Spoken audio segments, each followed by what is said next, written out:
Hi, how are you doing? Good, how are you?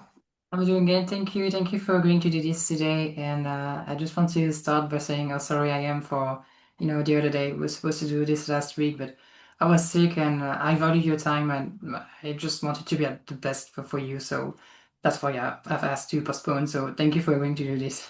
Oh, that's okay. I'm glad you're feeling better. Yeah, thank you. And so, yeah, we're just going to go a bit back and forth today. And I'd love to start by talking about your inner child, because why not?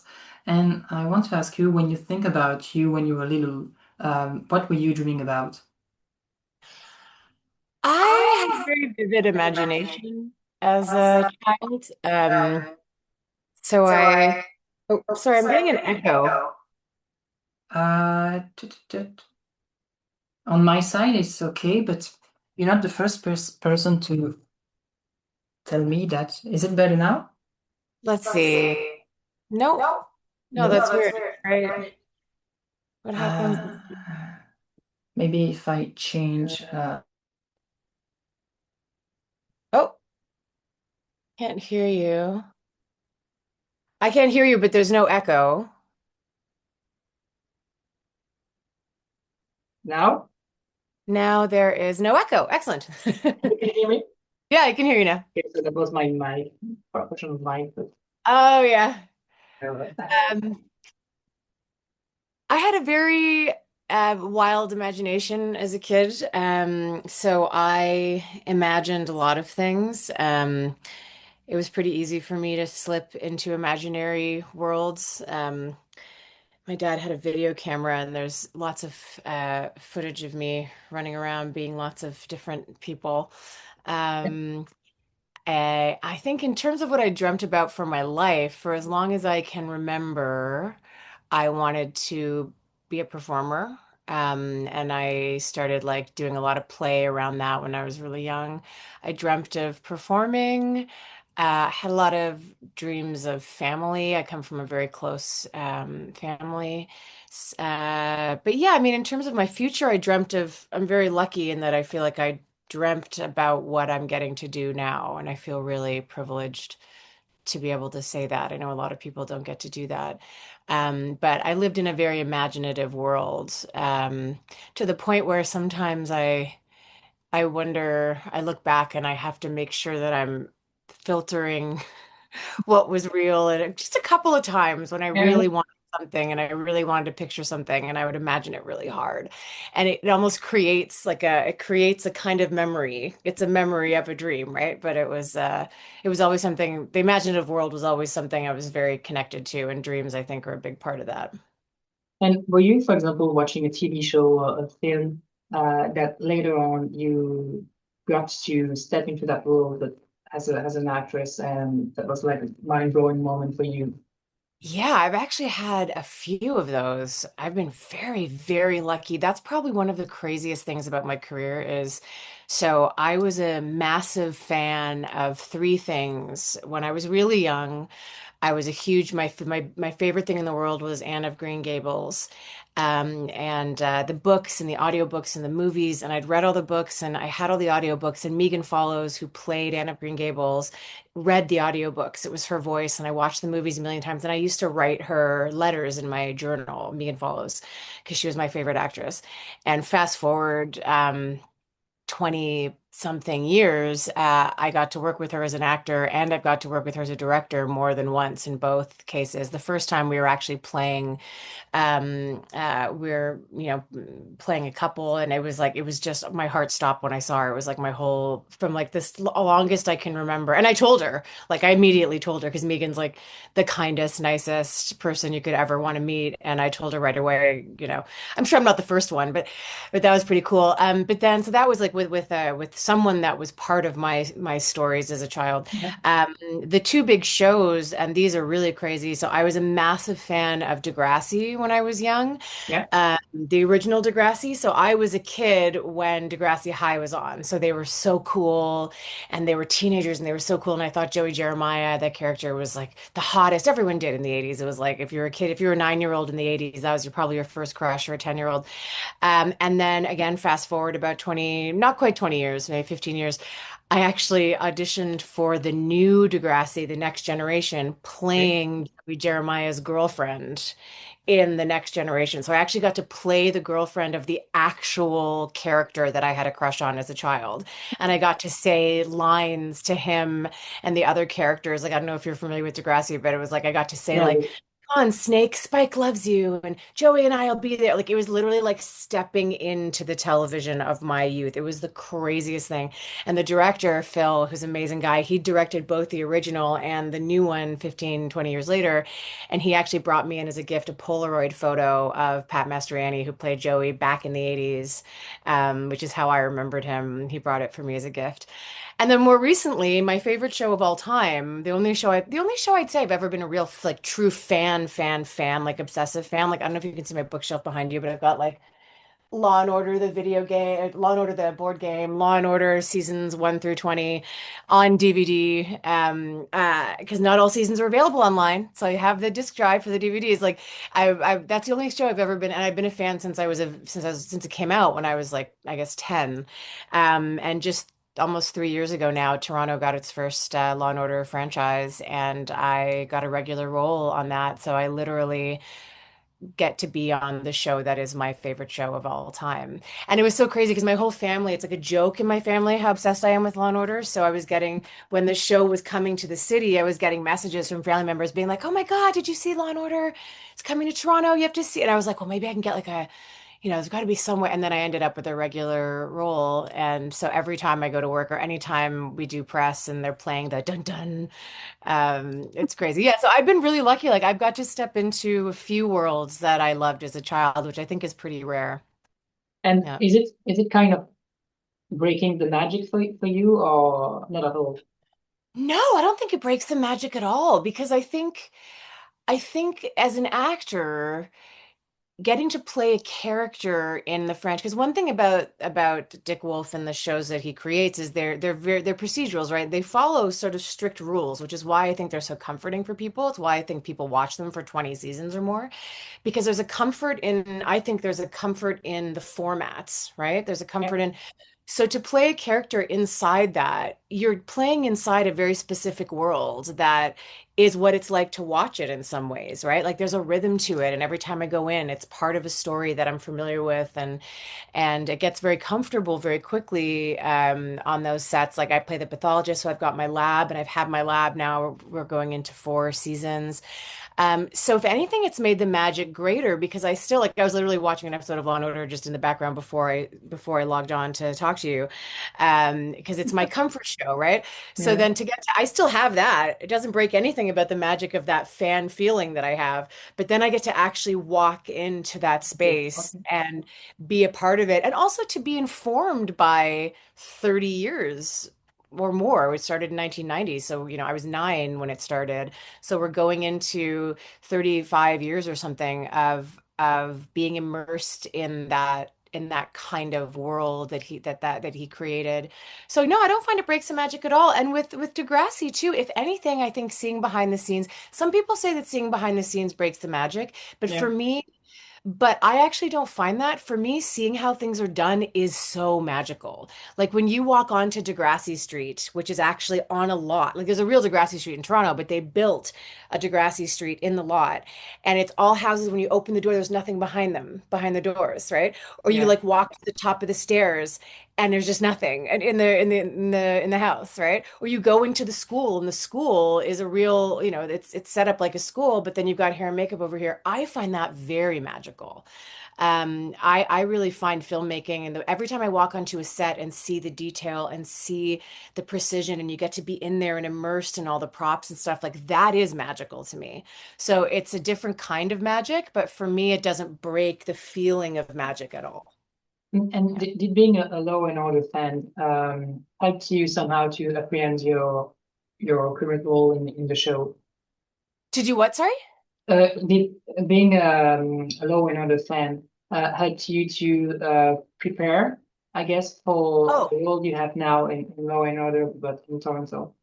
definitely. I mean, I think the advantage that I had or fans of the show have over people who might not be fans in the audition process is that if you watch a show like Law and Order over a long period of time, like I said, a big part of procedure, they're called procedurals for a reason. They have, they are Yeah, literally procedurals. They follow a process, right? yeah, They follow the procedure of Law and Order, or they follow the procedure of CSI investigators, but they also have a process in the way they work, right? They have very specific story structures. So for example, when I did my audition for Law and Order, the character description was nothing like me. So I knew it was going to be like a bit of a stretch. So I was like, okay, I have to really do something with this. So I did one take that was sort of a little more not interesting. I shouldn't say interesting. There's a little more out there, a little more a character like you might do in a drama, or like a narrative drama, yeah, or something a little more like procedurals that have more of a comedy or character bent, because that was sort of what the character description was. But I also knew the franchise well enough that I was like, there's a very good possibility they might want to go with a more sort of straight ahead, all business, procedural kind of tone because I knew the show. So I ended up sending the casting directors two takes, and I was like, please watch both. One is more in what I think the style of the show is, and the other is a little more creative in terms of character, if that's something you're in. Not creative, but it's the wrong word, but a little more yeah, different, right? yeah, And I think because I knew the show so well, I knew that that was something, it gave me an insight into what they might want to see, right? It also yeah, gave me an idea. Like, I think one thing that actors underestimate, especially young actors, is if you're going to audition for something that exists, you really have to go try and find out what the style of that show is. If a show is already out there, you should watch some of it before you audition for it because you have to understand what the show is, right? yeah. But watching one episode or one scene isn't always going to give you a sense of what the arc of a show is over time. So I think that's probably what being a fan did for me in the audition process. I really knew going in what the series was in terms of its style. And as an actress, you train to embody emotions, to cry when needed, to access rage and love and grief, and sometimes within seconds. And what does that emotional preparation look like to you? Because as an audience, we see the episodes, the scene, but we don't actually know how is it happening for you. Yeah, I mean, it depends on the character. I'm a very emotional person. So, as like just I, Nicola, I'm a very emotional person. I cry very easily. I feel emotions very quickly.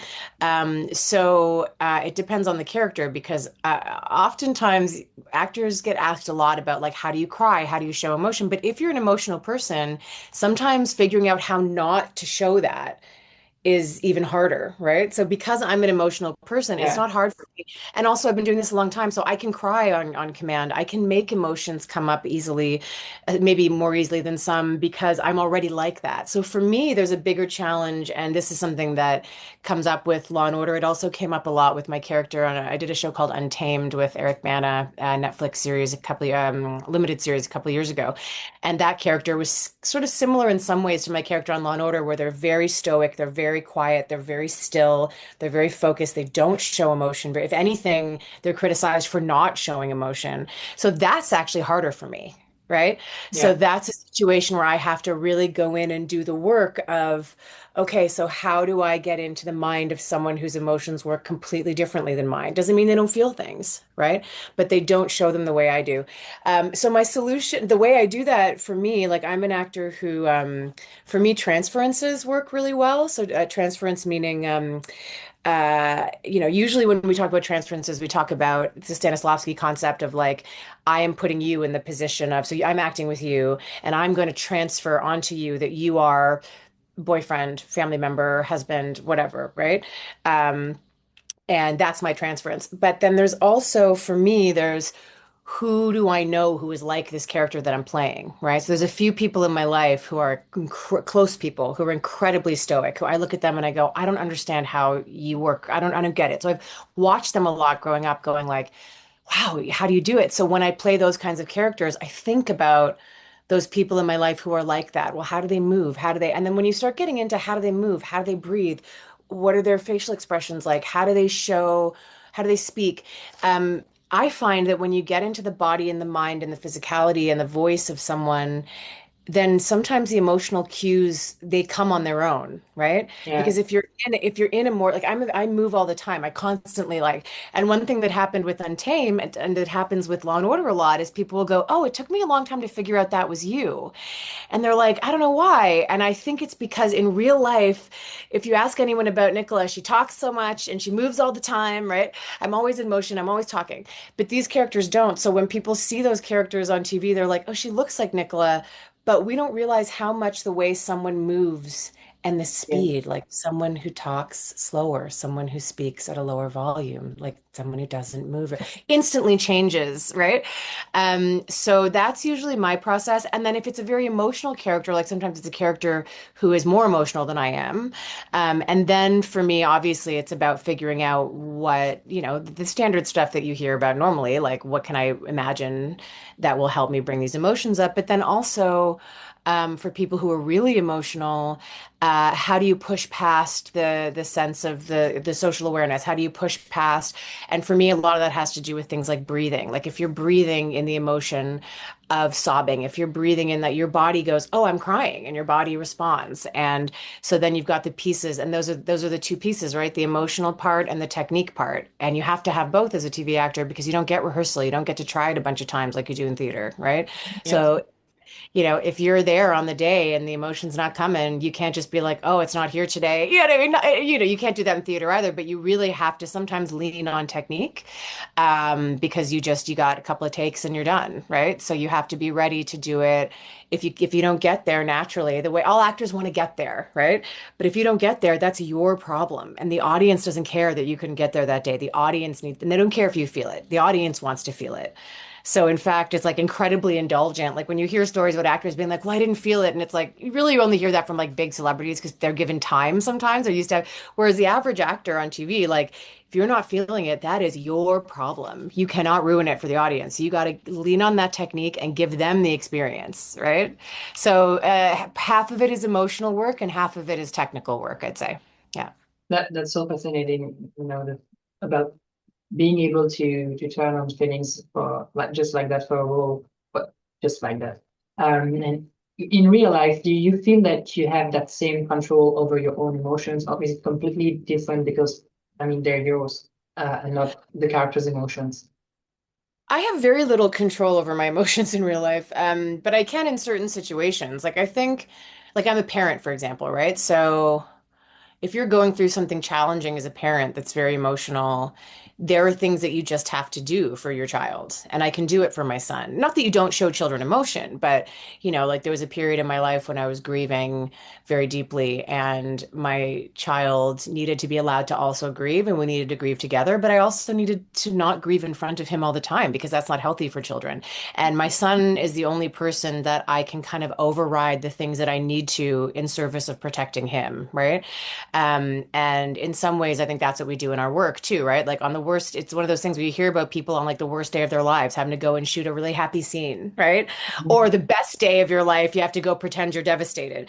And in those moments, we override our own feelings for the job, right? And I think in real life, it's the same. We have to override sometimes for other people, or we have to override it for ourselves to get through. But I'm a firm believer in letting it out. Like, I really think that we need to be releasing our emotions to stay healthy. I think overriding them Absolutely. for sometimes there's things we have to override for because it's in our best interest or in someone else's best interest. It's important, but I'm someone who lets it out a lot. So, but I don't find. For me, one of the things I like about acting is that it lets me not be anything like myself, and I can override things in my acting. And I think as a teenager, with like really, I had pretty profound mental health issues as a child and a teenager. And when I found acting, it was like, oh my God, here's this one area where none of that exists, where none of that anxiety and OCD and pain and depression exists because I'm being someone else. And in this moment, I can be this and I can channel everything into that. And so that's for me, that's the joy of performing is having that chance to do that, right? But And in you my get real to life, and you get to release some of your own emotion through the characters, right? Is that what you're saying? Yeah, Okay. sometimes, and but also the opposite. Like when you're in a lot of pain, like when you're in a lot of turmoil, being able to go to work and channel your energy, and to even to channel it when you're really unhappy, to channel it into something positive. To have to do that just for a few hours, I think is also can also be really helpful. It gets you out of your own head for a little while, you Yeah. know. So I think it works both ways. It can help you release some of your own emotion, but it can also help you rise above what's going on in your own life. Yeah. Just a question that I just had into my head. Without naming anybody, obviously, did you ever get to work with someone who actually couldn't act, at least on a particular scene? And if so, how does that impact your own game to have someone in front of you who can't really get there and yeah, just do his or whatever scene? Yeah. So there's two ways I've encountered that situation. One is positive and one is negative. I'll start with the negative one. The negative one is I've been in situations where, so I sort of alluded to this earlier, as an actor, as a Canadian actor, like I'm a SAG member and an actor member, so I can work Canadian and American stuff, whatever I get cast in. Yeah, But I built my career in Canada, right? And in Canada, we play a lot of the support characters in American television, right? So yeah, big American shows come here, they bring their own leads, and then Canadians end up getting cast as the girlfriend, the teacher, the cop, the lawyer. Like we play those sort of, if you think there's like 10 characters in a show, we play sort of 5, 6, 7, 8, 9, 10, right? Like 1, 2, 3, 4 come up from the States, and then so I play a lot of supporting characters. And so one thing I've encountered is when you're working with some, and this has only been true of a small number in my career, there are some very um, famous, if that's the right word, very popular or famous actors who have always been like I find it especially with big name actors who have been big names from the beginning, like who sort of didn't have to work their way up the same way some did, and that's not a criticism. Good for them, like that's great. yeah, And they're usually good actors, but if you have been like one of the leads since the beginning of your career, there are situations where those actors, even they're great actors, but they've never had to work quickly, for example, right? yeah, So I've worked once or twice, I've worked with big name actors who have been leads since the beginning of their careers, and because they're the leads, they've always been given time, right? So if you're not feeling it, we'll give you more time. If you're not feeling it, we'll give you more time. And then I get cast, and my job is to get everything done in 2 takes because the lead is going to need more time, right? And I had one particular situation where we ran out of time a lot because the other actor, who was a very good actor, but had never had to do it on a timeline because they were always afforded that extra time because they were a big name, right? And what I thought was interesting was they actually came to me in that situation. I admired this about them. They came to me and we'd been working together for more than a couple of seasons at that point, and they said, how do you, they asked me how I feel it every time because they said, I haven't been able to do this. We keep spending all this time. I can't. And I realized that they didn't know that they had always been given. And I had to say to them, I said, I don't get there every time. I don't feel it every time. And they were like, well, what do you mean? You're crying. And I was like, yeah, it's technique. And they were like, what do you mean? And I was like, well, and I because they asked, I thought that was really cool that it wasn't an yeah. ego thing. They Hmm. just had never been made to do things quickly the way a lot of other, and they actually didn't realize that we were all having to do that, right? Hmm. Anyway, so I figured, well, if they're asking, I'm going to be honest. And I said, my job is part of why I get cast in a lot of big things as a support character is because casting knows and directors know that if they need me to, I can come in and do it quickly. That's part of my job. So I have trained myself to be good at that. I mean, I would rather have time. I would rather, you know what I mean? But I've made a lot of my career on being someone who, if you need me to, can create what you need to see through technique when I don't feel it, right? And it shocked them because they had never, I don't think they really believed that we were just doing, So that's a situation, I would say that's the more like negative one in the sense that um they really aren't no one's ever expected them to work inside a time frame, and they can't do it unless they feel it. And if you can't do it unless you feel it, There's very little room for that anymore in film and television. Like people hear all these like amazing stories about the heyday of film in the 60s and 70s and 80s, and everyone was doing method, and which, by the way, is not a thing. The method is an actual process. You probably know this, but it's used to mean like, oh, I just, we go with the flow, we do what we feel. But nowadays, and I have a lot of respect for the work that was done in that time, but they had rehearsal, they had long periods of time to shoot, they'd all trained together in that time. A lot of those actors in the big classic films that we love had trained together. They had this like shorthand, they had this relationship already. Nowadays, you show up on set, you have very little rehearsal, if any. You sometimes meet your co-star the day you get there to shoot, and you know what I mean? So it's so there's no time for that anymore, right? So we have to have the technique now in a way, like a firm technique that we can call on in a way that previous generations maybe didn't have to.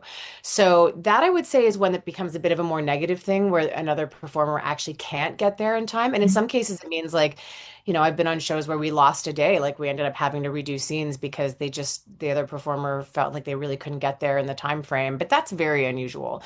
The positive experience of that, so that's the more difficult experience. I would say the positive experience of when someone Okay. can't get there is when you're working with another actor and they're just really struggling to get there, but they know that and they're in it with you and they're telling you, I'm having a hard time right now. And then I can go, totally, what do you need from me? What can we do? And you can work together. And that's different from feeling like I need to feel it. This is someone going, I am lost right now. I'll do anything to find this work right now, to find this moment right now. Let's figure out how we do that. And then you can work together to do that. And that's really, that can be a very positive experience. But it means that both people have to be super open to using everything in the toolbox, right? Yes, emotion and creativity, but also tools, breathing, exercise, like whatever we need to do. So that's, I would say, the positive version of that. Yeah. So And there's a difference between not being able to get there and having a hard time getting there and articulating that and working with the other person to get through it. and you used to teach those tools, right? Like, Mhm. okay. But you're Yeah. not a teacher anymore. No, so I miss teaching a lot actually.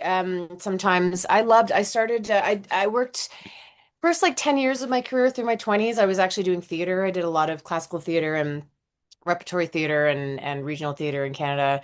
And then and I did a little bit of TV in that time, but then when I decided to transition into TV sort of fully, there was about a 3 year period where it can take time to make that transition. So it was about 3 years where I wasn't doing theater anymore, but I wasn't getting the TV role, film and TV roles yet. And in that time, I was a private acting coach, mostly film and TV. So private coach, I was an on-camera coach where you actually go to set and coach actors on set.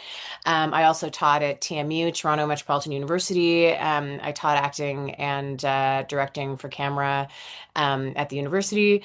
And that was amazing. Like teaching those things is amazing because it also, to teach it, and it's so interesting because there's this funny narrative of like people, what's that saying? People who can't do teach, which I just find hysterical because all good teachers I've ever worked with, the only reason they're able to be good teachers is because they've gone into themselves and go, how do I do it? And what have I observed other cast members, people doing? And so I think I think, I think if more professional actors taught, our craft would be way better because every time I would teach, I'd be like, oh my God, like when I get asked the question, how do you cry on cue? And you have to go, how do I do it? Oh, right. It's all these technical things. It's all these emotional things. So I started really figuring out what it was that I did. And then I turned that into workshops that I used to teach both at the university and privately. And now my schedule, since I've been doing film and TV full time for about 10 years. So I just haven't had time to teach, but I would actually love to go back because not only do I love the teaching, but it's so good for your own instrument. Like teaching is a Yeah. Mhm. great way to keep your craft strong, And the number of times you say to a student or a client, you're like, well, you really got to do this. In your head, you're like, oh shit, I stopped doing that like 3 years ago, right? I got to do that, It reminds you of all of these and sometimes I'll give someone a note and then I'll go, oh my God, I should have done that in my last audition. I have to remember that. So I think teaching is like the best outside of like training, like your own personal training, teaching is the best way to keep your craft in a good place if you enjoy it. Yeah. I want to go back in 2018 and talk just a bit about Shadowhunters, where we played Mary's Lightwood. So in 2018, the show was canceled after only three seasons, even though it felt like there were more stories to tell. But that just shows how unpredictable and tough the business and this industry can be. So how do you personally handle those the downs, like when shows and picked up or a chapter closes to way too early and yeah. Mhm. Shadowhunters was particularly hard because it's not that common to be told that there's going to be another season and then it change. Which is what happened with Shadowhunters. Like there was a lot of confidence on set. Like when we finished season three, like our boss was like, "Yeah, we're going to be coming back," and like they even had a date. I think that we were supposed to be coming Okay. back, and or at least like a month. And so it was like, "Yeah, we'll see you soon." We're all like, "Okay, great." And then most of us found out on Twitter actually in that situation. It was because it happened really, really fast. So there wasn't even time. Like we kind of all found out together from like I found out. I mean, I'm sure that the leads like Kat would have found out from our bosses and but like it just happened so fast. And there's lots of I've never asked anyone who knows for sure what happened because I don't really need to know. There were lots of rumors about what, but like when you've got that many companies, there were a lot of production companies on that show. There was a lot of like so many politics in film and TV. There's so much of it's a numbers game, so much of it is timing, so much of it is just companies doing what's best for their businesses. So, but usually we acknowledge that. And so I've been on many shows where you end the season and you're like, oh, I really hope we get another one, but you kind of say goodbye just in case, because you never know. Yeah. And I've had shows that were like doing really well, not get a second season. I've had shows that didn't do well at all, get third and fourth seasons. So it's such a crazy industry that way. So the thing that was hardest with Shadowhunters was that we really thought we were coming back. Now, what I will say is they gave us the 2 hour special to end on, right? So we finished season three. So I don't know if you know that, but the way it ended was the season ended, and then they told us we were getting canceled, but then we did the 2 hour special with the wedding and everything after Okay. that. So we all found out it was canceled, went away. So we left thinking it was continuing. Then we're told, no, it's done. Then we were told, okay, we're doing this 2 hour special to kind of wrap up the story, right? Okay. So what was nice was we then got to do that 2 hour special all together, and it ended with that beautiful wedding. And we actually had the wrap party right after the wedding, like in the space. So that was really beautiful. And a lot of people on shows that get canceled, they just never see each other again. They just never go back to the studio again. So we were really lucky that way. Also, the cast, it was the summer that we shot the special, and we do a lot of fan conventions in the summer. So we'd all just been, I think we'd literally been at a convention together in Milan and then started shooting the final 2 hour special, like the day we all got back. So it was really nice that way. Like we were lucky that way. We got to spend a bunch of time together, traveling together, and doing the fan convention, and then came back to Canada, did the last 2 hours, and then really had a real goodbye in the studio, had the party in the studio, left the studio as the final kind of. So it was hard, but it's not normally like, I mean, at least in my experience, like usually you end a season having no idea what's going to happen next. Yeah. And then you just hope, you know. Uh, and sometimes you hear you're canceled. Like I've been on other shows where it's like, oh, it's canceled and it gets picked up by another network, right? That happened to me on a Yeah. show recently where it was like, oh, I guess it's done. We were all kind of like, okay. And then, no, never mind. This, Hulu or whoever is coming in and saving the day. But yeah, so Shadowhunters, that was the only time when we've ever in my career where we've been sure that we had another season and then didn't. But at least we had the special, so that was good. In terms of how you deal with it, like honestly, this is the industry. Like you have to be able to just suck it up and move on. Like this industry is going to be like that forever. There's also people who get cast and then you get cast, you're about to start, and then something changes, or the number one actor changes, and then they recast everything, and or there's a push in time, and then things change. So you can never rely on anything. Like I think if you're going to work in this industry, you have to accept that you're never going to be able to rely on anything. You're going to love what you're doing when you're doing it for the most part, but relying on anything is not in the job description. So you have to learn, and you learn pretty quickly. Like even with auditions now, like I do an audition, I do my very best, and then it goes in the recycling or it gets to, you know what I mean? Like I don't even like want to see it again unless I get it. I don't think about it after. It's like I don't worry about it because it's just too volatile. So I think honestly, it's practice as an actor. Like the more you early in your career, it's always shocking when a show that's good gets canceled, or it's weird when a show that you didn't think was good keeps going, or whatever. But after a while, you just start being like, I have no clue. Like I've been on shows where people were like, oh, it's 100% coming back, and I was like, until I have put my name on a contract and signed it, not even then, until I'm on set shooting it, because even signing the contract, if the thing folds, it's over, right? So until I'm actually on set shooting, I don't believe anything's happening until it happens, right? And I think that's you have to with practice just get comfortable with that. But because it's so hard to to be in this industry, have you ever thought about doing something else with your life? Like recently, I had to discuss with Keegan Connor Tracy. I don't know if you know about her. Who? Keegan Connor Tracy. She is a Canadian actress. She's Okay. she's best known for Final Destination 2, Once Upon a Time, and Yeah, yeah, yeah. Descendant.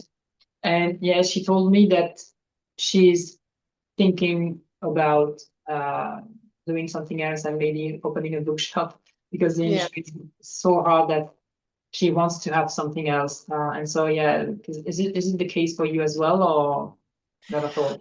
So the industry is in particularly bad shape. Like I was talking to my team in the States and because I'm Canadian, but I work both, so I have a team in the States and a team here. And I mean, here it's the worst it's been in my lifetime, I think. But in the States, my team was saying that it's the worst it's been in the US, possibly since like the writer's strike in 2001. I think it was like it's just a really bad time for so many reasons, mostly political reasons. It's just a really rough time. So I think a lot of us are starting because in the past it was like it was hard but the work was there. It was just like, can you get it? Right now, it's like it's hard, and there's not a lot of work there. Right, there's work for fewer and fewer people. So yeah, I mean, I'm thinking about it a lot right now, also because I got lucky that like a lot of why I wasn't, film and TV wasn't within my reach in my 20s was because of things like racism and, body, negative body connotations and like that, those kinds of things. And after my 20s, I went into my 30s and suddenly some of those doors opened. Like, like you could have, mixed race women or Latin women or Caribbean women playing bigger parts. And you could have women who were a size 8 or 10 instead of a 0 or 2 on TV. Like, so I have seen that change can happen. And my career, in some ways, is an example of that change happening, right? So I know that it's possible that there will be more roles for women in their, 40s and 50s in the next 10 years. That could change like the way that in Europe, right? In Europe, women in their 50s and 60s work all the time, but they don't usually in North America. And people always be like, "What about so and so?" And it's like that thing of like, yeah, okay, if you can name four, we'd have a conversation. Usually you can name like one or two, right? Like in Canada, I think there's like two women over the age of 60 who work with any regularity, right? So it's like you have to and all those roles will go to those two women, right? Because they are big exports. But I'm hoping that changes. But I'm also aware of the fact that like the world's a complicated place and if things don't keep moving forward for women, I'm a 44-year-old actress, like the generation before me, my career would have been done over 10 years ago, right? So now women are working well into their 40s. Is it going to push to 50s? Is it going to push to 60s? Hopefully. I've seen it happen. I've seen the change happen in other parts of my life with race and body type. So I hope so. But I don't want my ability to support myself and my family. I don't want that to be based on the political whims of the industry, right? So for me, it's more about that. It's like I don't want to be in a position where when I am no longer marketable, I can't support my family anymore. Because again, like I said, this is an industry where you never know what's going to happen. So I've Yeah. been thinking about it. And it's funny because people are like, well, you used to teach, go back to teaching. But it's funny because part of me is like, well, if I'm going to do something different, I kind of want to do something like totally different. Like I kind of want to try something out of this whole industry because I've spent my whole life, my entire life in this industry. So part of me but I literally don't know what that would be. So I've been talking to friends of mine. Like I have two really good friends who are lawyers and very critical thinkers, and my brother works in all kinds of creative corporate work. So I've been going to people like that and going like, so just put it out there, like I don't know what I want to do. Like what, and they've been really great about being like throwing suggestions. There's so many jobs I don't even know exist, right? Yeah, So I exactly. Yeah. think, I'm gonna try and use this downtime. Like I'm lucky that I'm on Law and Order right now, and I've been lucky enough to have a couple of jobs in the slow time. But I have more downtime than I used to in previous years this year. So I'm trying to use that time to put some thought into that. Because I also don't want to only be happy. Like I want to move into the next phase of my life with more options for what to do that make me happy and content, you know? Yeah. Would you still do, you think, something creative or like totally different, another path? I have mixed feeling. I have a mixed kind of on one hand, I'm like, part of me, I have OCD in my brain, like literally, not like when people say it as a joke, like I have a clinical diagnosis for OCD, have since I was 4 years old. So my brain works in ways that I have like I have interests that are unusual, and I think it's because of the way my brain works. Like I love organizing papers. I love organizing files. I remember doing a temp job where I was behind it. I was like, doing clerical kind of work for a few days in my 20s, and I was like, "Ooh, this is really satisfying." Like I actually find that kind of organizational work really satisfying. So part of me is like, maybe I just do something, like something totally out of the creative realm that I'm used to and focus on the other parts of my life. But then there's another part of me that goes like, I don't know what's out there. Like there might be some really interesting creative work that I would be good for that I just haven't found yet, you know? And every once in a while, people recently have been throwing out ideas and I'm writing them all down and seeing which ones. I think ultimately it'll be in a creative realm, but I'm kind of open to it being whatever the next phase of my life needs. Like my life has taken such crazy turns that I don't believe anymore that I know what I need next until I experience it, until I find out also who am I going to be in the next 10 years, right? I'm a very different person now than 10 years ago and way different from 10 years before that.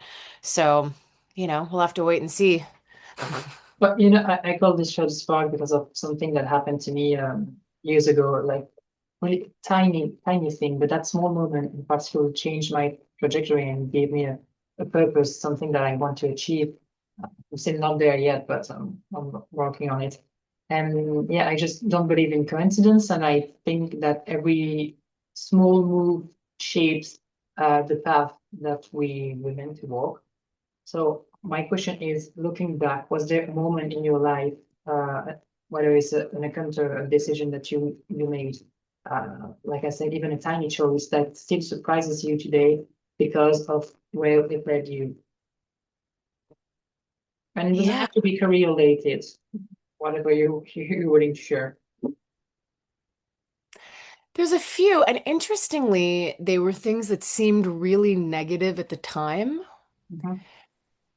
that ended up being the game changers. So one was when I was in my mid 20s, I was working at the theater company that I had dreamt of working at my entire life. Like it was my goal to get there. It was my big goal. And I got there and I was so excited and I got this big part. And then essentially, long story short, and I've told this story a bunch of times in my career, but I get called into the office by the director before we start rehearsals, and basically he just like horrifyingly body shamed and humiliated me and just completely tried to demolish my confidence. And it was something that happened to women a lot. It still happens now, but in that period of time, it was particularly common. And yes, there was a lot of, issues around women and body and like what a beautiful woman was and all this kind of stuff. But there was also a power thing there of men wanting power, you had to pay for your opportunities. This is how I put it. You had to pay for your opportunities with your self-respect. And that was what they wanted you to do, right? Because Yeah. it gave them more power and it put them in power. So I had this really negative experience. And I remember sitting in the room and he was saying all these things to me. And even at 24, in the back of my head, I was like, I know this is wrong. I know that what's happening to me right now is wrong, but this is a massive opportunity for me. This will change my career. So I'm going to let it happen this one time. But in that moment, in that room, sitting across from him while it was still happening, I also remember vividly thinking in my head, but you're never letting this happen again. This has to be the only time. This is the one time you're going to use this as a stepping stone, and this has to be the last time. Um, and that's exactly what happened. I got offered another season at that company the following year. I turned it down. From that point on in my career, when people tried to diminish me before I got a job, I said no, and I moved on with my life. So it really put me on a path of like a healthier career path after that. I started making decisions more based on what because I also knew that I would fail in those situations because when you're being abused that way or when you're being bullied or harassed that way, you can't do your best work. You can't be creative. So I learned that lesson very young. The other lesson I learned from that experience is that you don't actually know what you want. Right. So everyone I knew wanted to get to that company. And if you live in Canada, you know what company I'm talking about. Every theater actor in the country and some in the States too wanted to get to this one place. And then it turned out it was actually quite a negative place where a lot of women were coming away with horrible anxiety and horrible experiences and really diminishing experiences. And I learned that you actually don't know what you want in this industry. You learn what you want. It turns out that was not a good place to be. There were other things. It kind of pushed me towards film and TV too, going like, well, I thought theater was a safe place and everyone told me that it was great and film and TV was toxic. So maybe that, and it turns out that's been the opposite for me. Film and TV has been a way more welcoming place than theater. So it really opened my eyes. Same with like things like celebrity, right? Like you hear people talk about being famous, like especially the new generation with Instagram and TikTok. It's like, I want to be famous. And it's like being famous kind of sucks. Like if you know any really famous people, it's really not that great. Like it's really Mhm. hard. Like I don't feel bad for them because most of them have millions of dollars and they have a different life than I do. So it's apples and oranges. But it's like even like getting to do conventions, for example, like when I go to these countries where I am famous, it's like, yeah, it's good for your ego, but it's also kind of scary. And I get very high anxiety. And when I get home, I'm always like, oh, thank God I'm not a famous person. So but anyway, it all started with that really horrible moment at 24 where I learned that just because you think you want something doesn't mean that it's actually what's good for you. And also, you have to stand up for your own mental health, your own person. You can't pay for your opportunities with your self-esteem or your self-respect. So that incident had a huge impact on how I've lived the rest of my life as an artist. And and it's really interesting because this person who did this person who I had this harassment incident with, um, he's actually being celebrated all over my country right now for his like life and art or whatever. It's there's all these posters everywhere. And it's so funny because I kind of look at it and it's so interesting because like 10, 15 years ago, it would have been very triggering, a lot of people have to deal with this, where you have to see people who abused you or people who harmed you celebrated, especially in the arts. Like the whole Me Too, everything about Me Too and Time's Up is that, right? Is like we've Yeah. watched these people who harmed us be celebrated.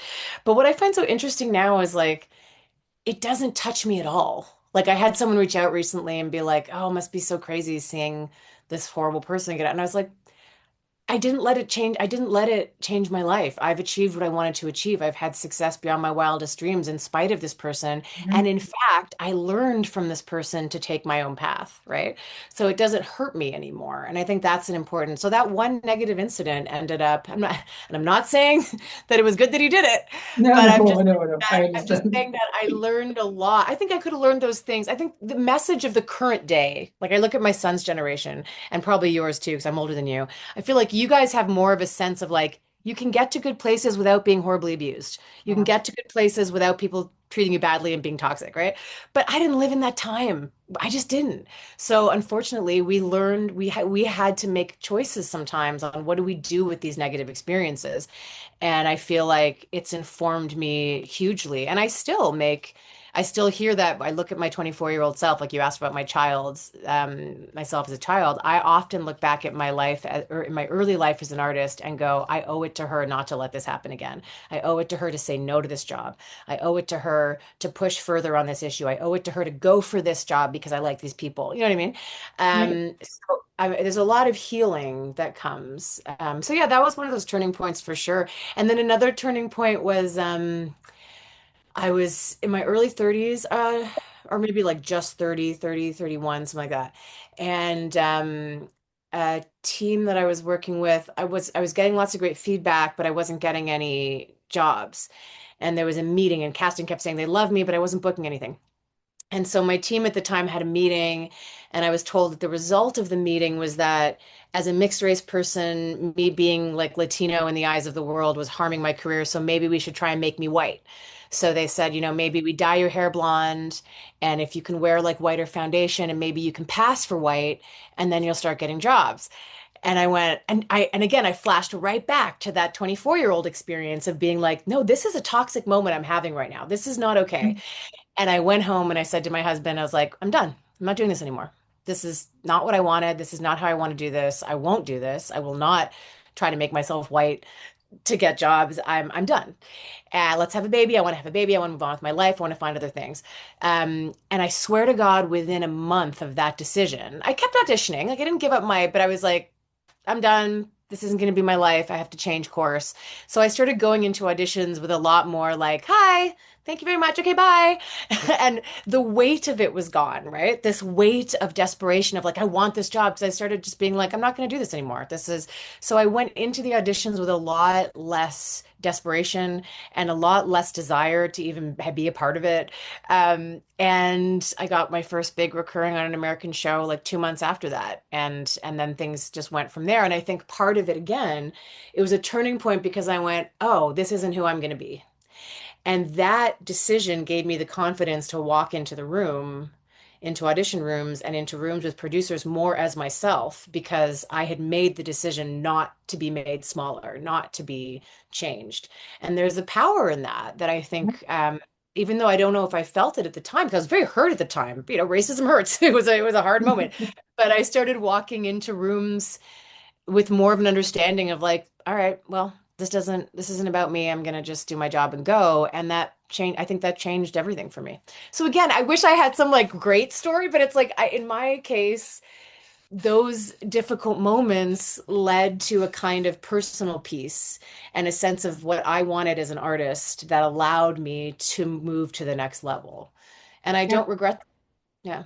No, but I love your personality because instead of letting those two experiences pushing you down, you just pulled back and that's nice to hear. And I love asking this question because I always get different stories. And so thank you for sharing that with me. It's really inspiring. And I'm sorry that happened to you, obviously, but it's just nice to hear that you use that to your own advantage and screw them.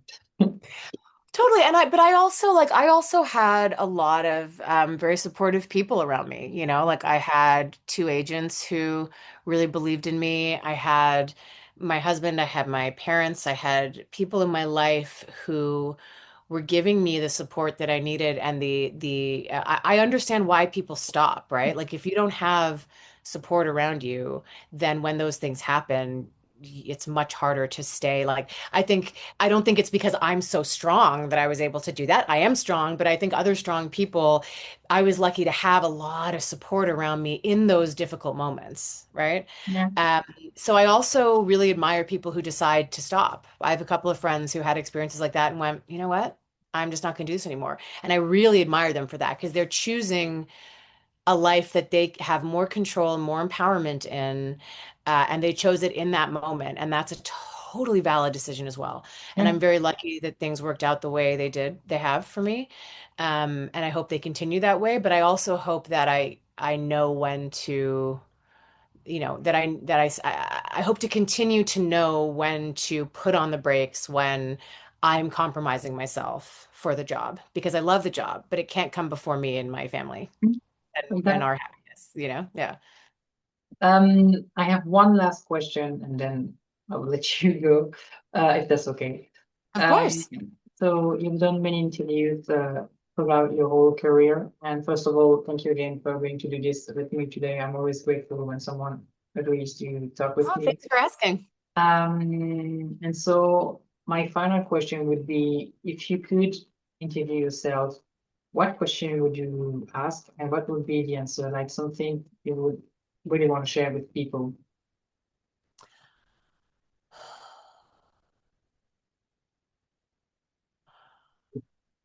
I would, at this point in my life, I would probably ask myself and do ask myself. I'm 44 now. Hopefully, I have half my life left. But at this point, having potentially lived half my life, what do I want the next half to be about? And I think that's a really important question. And it's funny because we make a lot of jokes in all cultures about the midlife crisis, about people going crazy in their 40s because they're like, oh my God, I'm halfway through my life, and they go crazy and it's bad. And the jokes are always about bad things people do when they have a midlife crisis.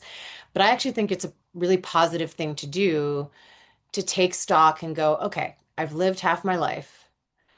I only have half left. I hopefully have half left, which is amazing. Like, that's why I don't get people not liking aging. Like, yeah, your joints hurt and stuff, but like the privilege of living is huge. I know people who didn't live to be adults. I know people who didn't live past their 30s. So I feel very lucky to be alive and to hopefully have another half of my life ahead of me.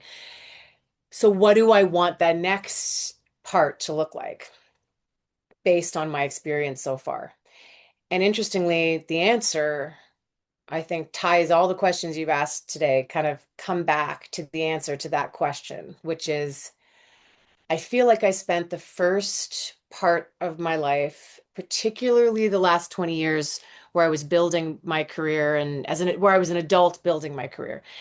And I spent that part of my life in sort of great highs, great joy on one hand, but I think I missed the point a little bit, and I think that's just age, where if you're not happy, it doesn't matter that you had a dream that you were seeking and that you're going for. If it's not making you happy, then it's not actually what's good for you, right? Yeah. So I think I sacrificed my happiness a lot in the face of trying to achieve things that I wanted. And some of that is necessary, but some of it is about asking yourself, what do I really want, right? So, um, do I prioritize? So, for example, at my age, you've got aging parents and young children and careers. It's busy. Your 40s is a busy time, particularly for women, I think, right? Career, aging parents, young children, Mhm. and you have decisions to make, right? So, 20-year-old me, if you said, like, if I tomorrow, for example, if I tomorrow got a huge job opportunity that was going to move me to another country, that was going to last 3 years and move me to another country, 25-year-old me would go, yes, at any cost, let's do it. Yes, because we have goals and we have ambitions. Now, I'm still that goal-oriented, ambitious person, but 44-year-old me goes, now, wait a second. I only have this many years of my child as a young person before he's his own adult person. I only have this many years with the older people in my life that I cherish. So, sure, I might still take this job, but we're going to have to make some decisions here about, is it paying me enough that I can take these people with me? Is it paying me enough? Then is the schedule such that I still have time to, to make sure that the people in my life are nurtured and cared for? Is it a job that is going to be healthy for me emotionally? Is it a job that's going to be so? I still am a very ambitious person, but my ambition now is more about my own happiness than it is about my success. And I think that's what I want the next phase of my life to be about. I want to aspire more to my joy than to my work achievements. And that's the piece I think I was missing when I was younger. So I'm just starting that journey, but that's what I would tell my younger self to kind of look out for and get to that conclusion as early as possible. That's interesting. That's a nice Because question. you can still be ambitious, but your joy has to come first. Yeah. Uh, that's funny how, success doesn't mean that you're going to be happy, how you separate those two things. That I think that's really interesting. No, Um, and in fact, success for some people, success is incredibly negative, right? Like I know people who achieved the highest level of success in their industries, not just in artistic industries, but and got to a point where they went, like I have friends who are now like, mentors who or people I know who are 20 years older than me who are now 60 going, "Oh my God, I missed their children don't talk to them anymore because they missed their whole childhoods, or they never got to say goodbye to loved ones, or, they never got to go back to their home again because of the constant travel. And none of those things are bad choices if they are actually making you happy. They're only bad choices if they're in service of something that isn't making you happy, right? And so it's not about what you choose. It's just, and everyone's going to be different. It's just what do you actually, what what's going to bring you the most joy and give you the most peace in the next phase of your life. Yeah. All right. Thank you so much for your time. I think it was a nice conclusion to our talk today. Um, Great questions. Are you an actor as well? no, no. What do you do? So right now I don't have a job. I did many things. So my last job was I shouldn't say what do you do. It's a terrible question. What do you like? Like what is your main interest? oh, my main interest. So I'm a very creative person. So I did a kind of a lot of stuff in 28 years only. And so, but what I want to do with my life is working, having my own convention company. I love the convention world, but not the Comic Con world because Yeah. it's bigger.